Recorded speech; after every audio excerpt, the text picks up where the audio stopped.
margin is one of the most important words in my vocabulary. It's had the biggest impact on my thinking almost of anything in my life.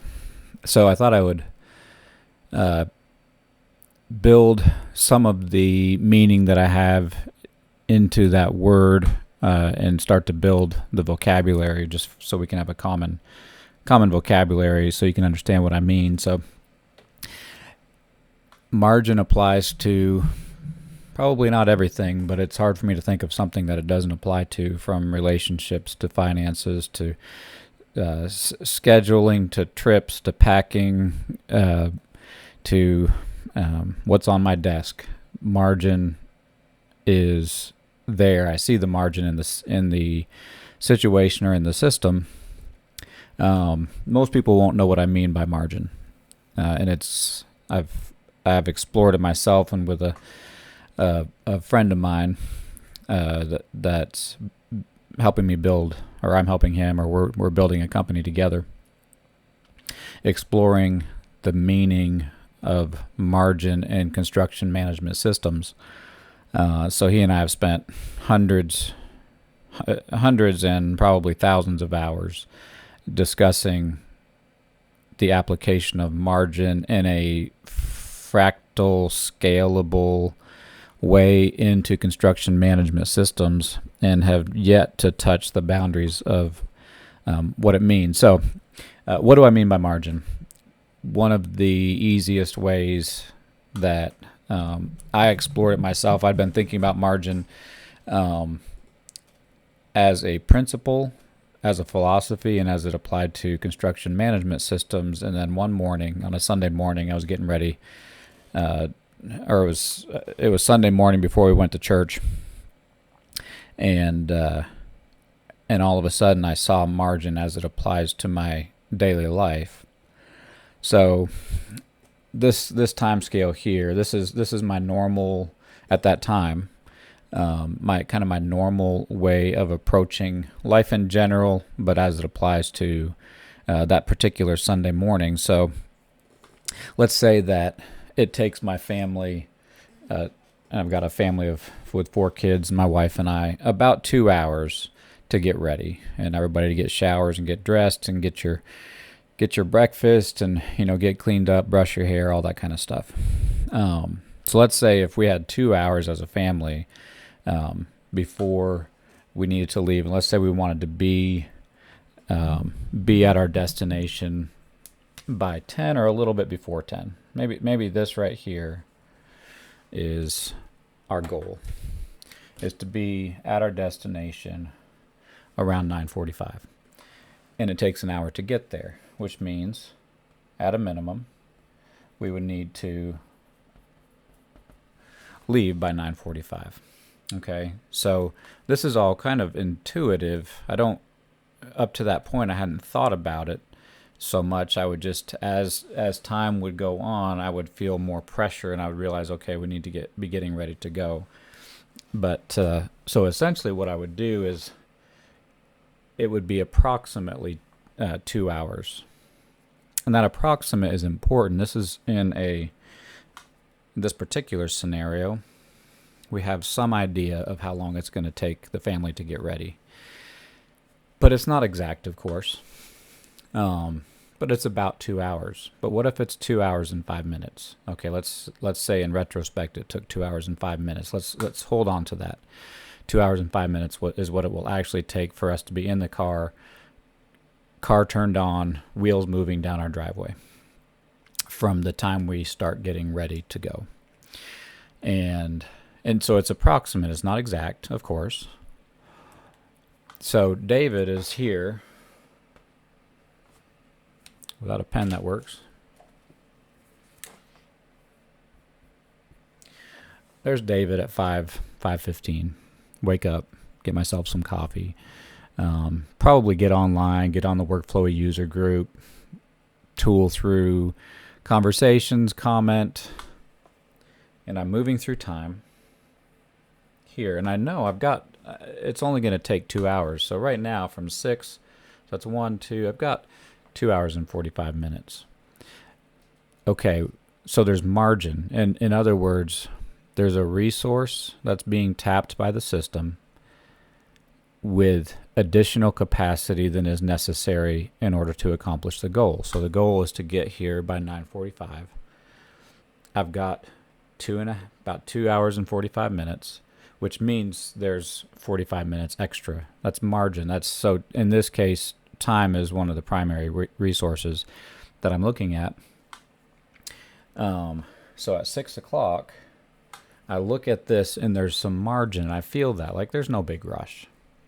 So we're going to call the green where I place margin in that system. So I've already consumed some, drinking my coffee. I'm not getting ready to go. I'm just, maybe reading a book, watching YouTube videos on the WorkFlowy User Group. And I realize, okay, it's going to take me 2 hours, and I think it's going to take me 2 hours. That's not accurate. That's an approximation, but I think it's going to take about 2 hours, which means, and I think, we need to be there by 10 because I haven't established my goal. Establishing the goal is really, really critical. What I actually want, if I was to sit down and think about it, is I would like to be there just a little bit early, get to church a little early, chat with my friends, maybe greet somebody I don't know. I like meeting strangers, so go find somebody I don't know and talk to them and get to know them a little bit. So in reality, this David here is not clearly thinking about the goal, number one. What's my actual goal is to arrive a little early, so I'm not rushed, so I have time to talk to people, so I'm not stressed and frustrated with my family for having dragged their feet and getting out the door late, so we arrive late. So that's all subconscious in my mind, but I think we need to be there by 10. So that means we need to leave by 8. It takes an hour to drive. We need to leave by 9. So that means I have until 7 before I really need to get rolling.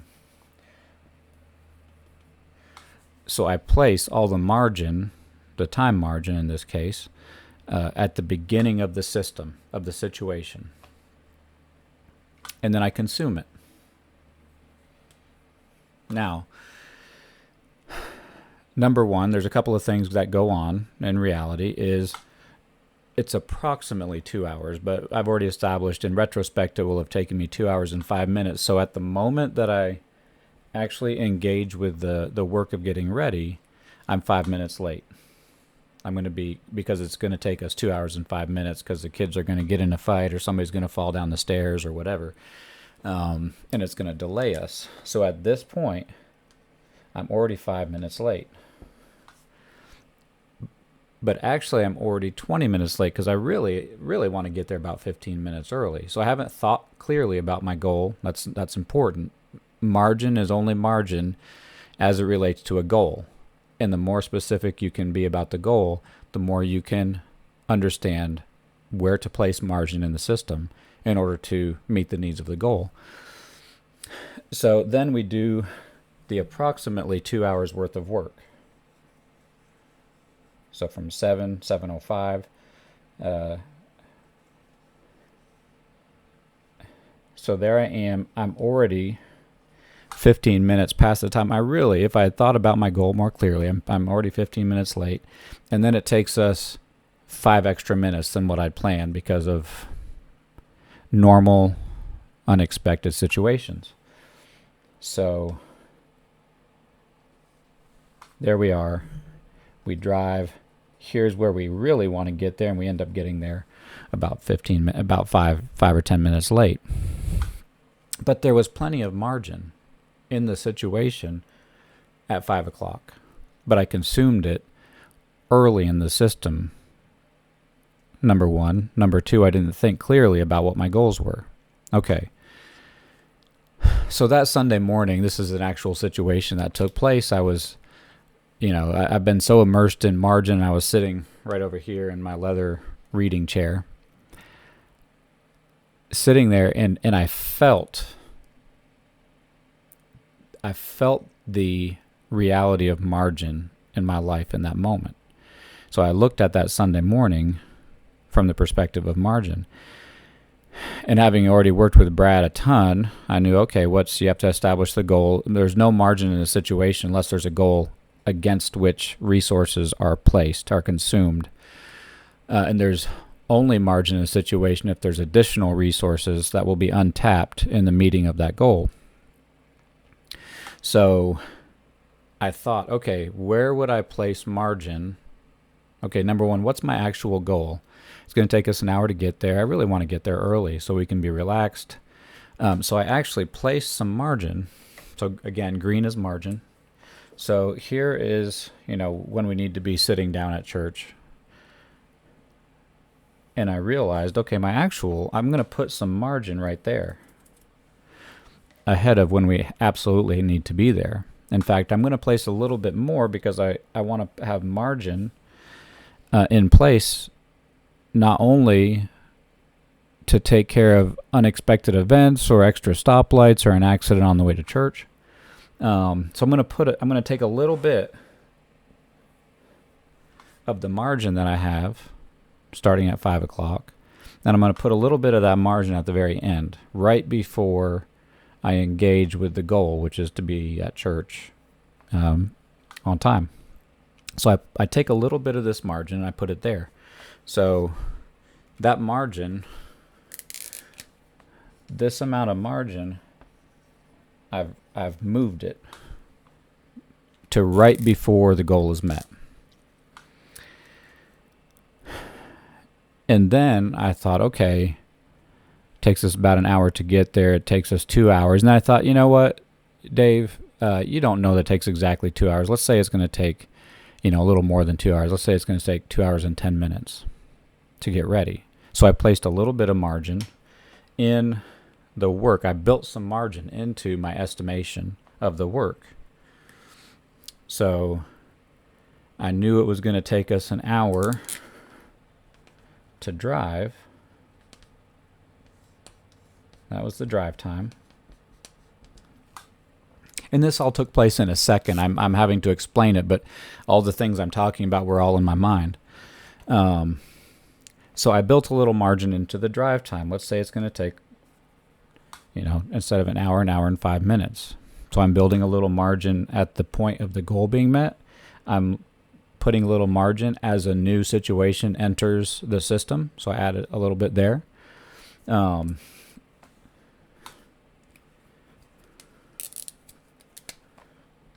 Okay, so now, working backwards, 2 hours. 1, 2.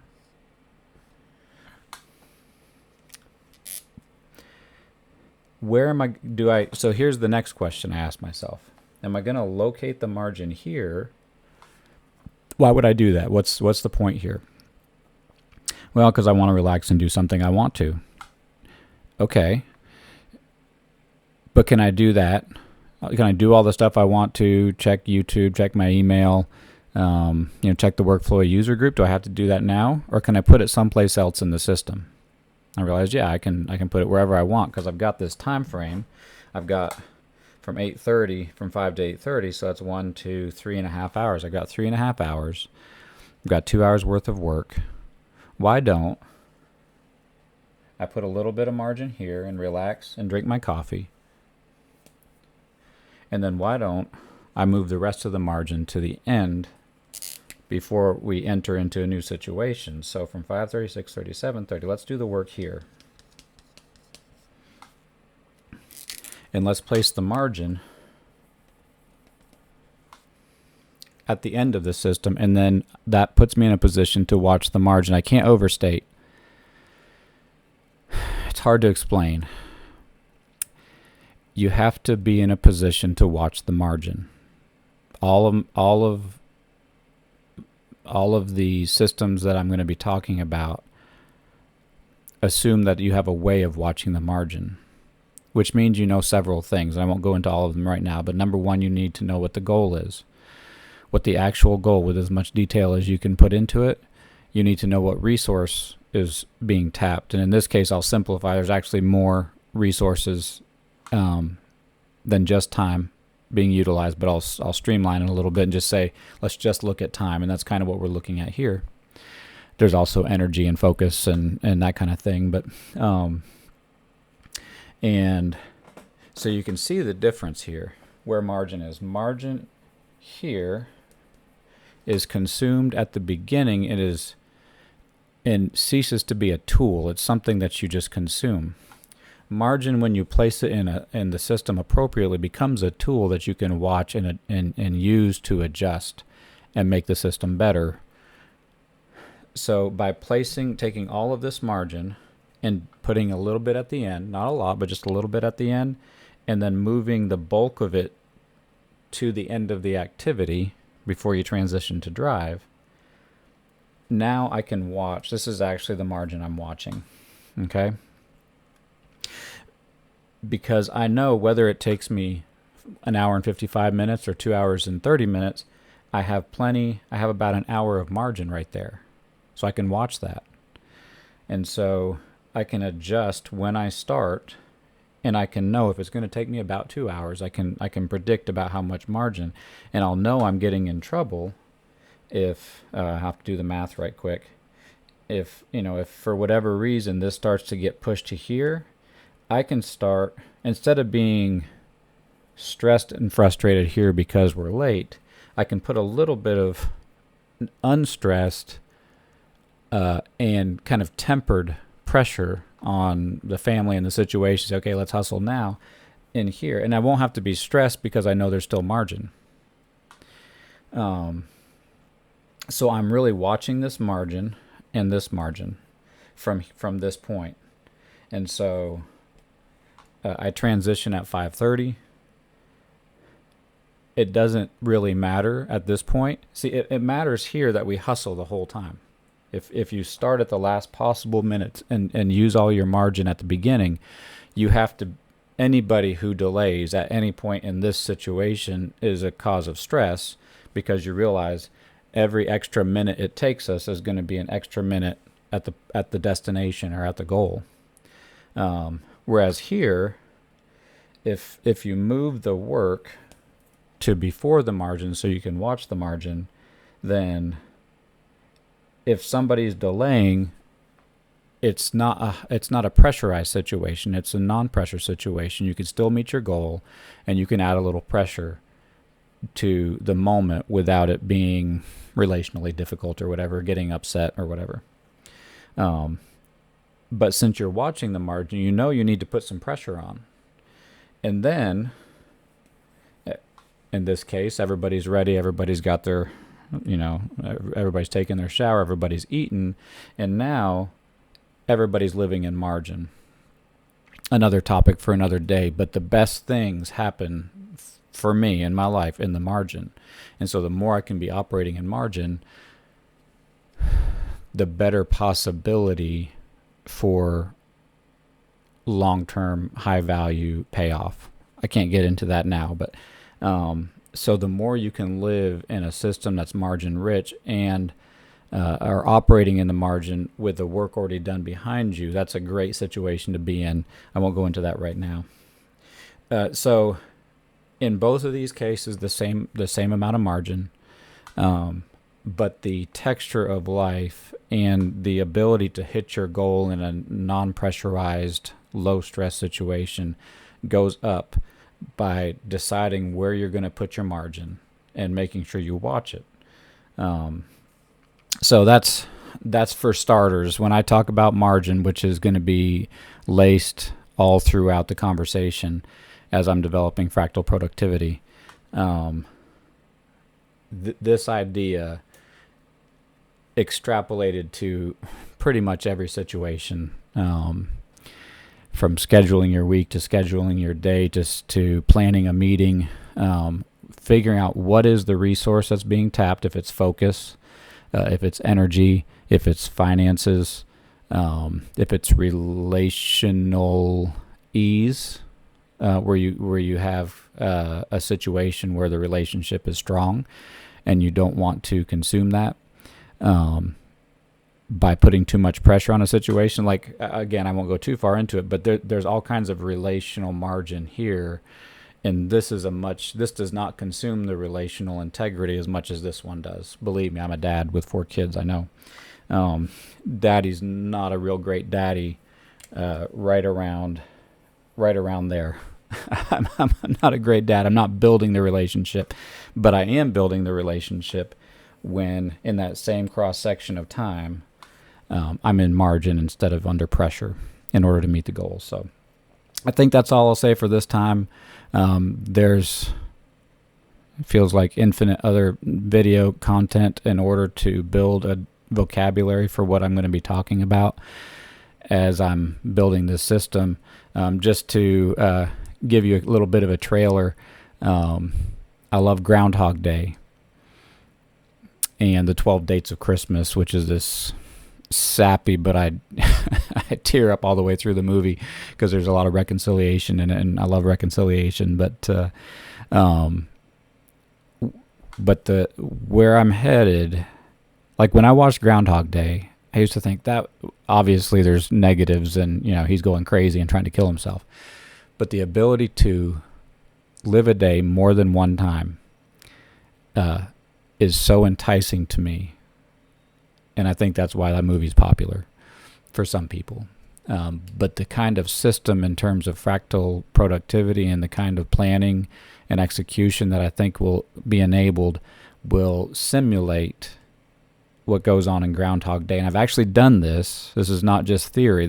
I've actually done this in actual practice with great results. Not in the context I'm going to be talking about, but in a project management context where I basically had already done the job 3 times by the time I had done the job. And my buddy Brad, who is a home builder, by the time he actually even really engages with the customer, he's already built the job a couple of times before he even talks to them the first time. And we've been working on that for about 2.5 years. So by the time he actually talks to the customer, he knows an enormous amount about the project. Whereas most contractors would literally be at zero knowledge about the project.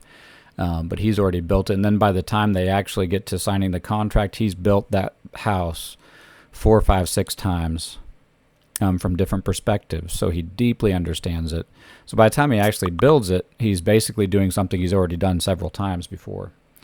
So it's the big breakthrough that I think I had, where time will tell, is that the same thing I've experienced with project management in doing the job multiple times, getting way ahead of the curve to the point that what I'm working on today, I'm actually working on things that are a month out. I'm not working on what's going on today. I've already done today several times in the past in my project management system. So by the time I hit, a certain Tuesday in a project, I've already done that Tuesday 4, 5, 6 times from different perspectives, so that I've solved the problems of the day by having utilized some tools I developed to already do that day, and already do the components of that day several times. So it just kind of happens by itself, and my attention is on what's coming up in the weeks and months ahead, and doing those days several times over.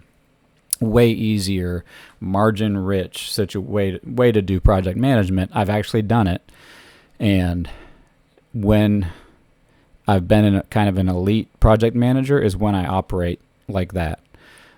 So what I realized is actually many things came together yesterday, and this is just one component of it, but I realized those things out there that I've already developed and already have operated in, I can apply that to how I plan my weeks and do what I've done in project management in my planning and execution at the weekly level. And we'll see. I think we'll see. You can watch me. I don't know where I'm at in the emotional cycle of change, whether I'm at the beginning of something or almost at success. I think I may be almost at success because I've worked on a lot of this stuff for many years. So if I can get everything to come together, then there's tremendous possibility that it will revolutionize, at least for me, how I operate in life. And if today, I'd already done today several times, like I do in project management, and solved the problems and worked out the kinks and worked out the details, left margin in the situation for the unknowns that are going to come up every day, like I do in project management. That's a pretty exciting way to be operating not all my life, but a lot of my life in a margin-rich situation. There's like 20 other components to what's on my mind right now, but I'll just, I guess, make several videos trying to kind of build up the vocabulary, so when I say the things that are on my mind, it'll make sense. Because if I said what's on my mind right now, I'd be using the kind of vocabulary and the meaning and all the background. When I say margin, now you have a little better idea of what I mean by margin and placement of margin in a situation or in a system, and watching the margin and making sure you put the margin in the right place and kind of intersperse bits of margin where it needs to be in a large bolus of margin at the best place possible. So yeah, I think that'll be it for now. And I'm pretty excited about what's going on in my head, and I'm going to spend the rest of the day, I think, for the next 3 or 4 hours kind of working on planning my week and see if I can start to work out some of the details. So that's it for now. Let's see how far we in. 26 minutes in. If you're still watching, then you're a brick. Hope you enjoyed it. Hope you learned a little bit, and I hope it's helpful. And then if you have ideas and you have things that you're thinking about, and you see how you can use margin and place margin in your life and in your weeks and in your days, jump into the conversation. I'll look forward to talking to you.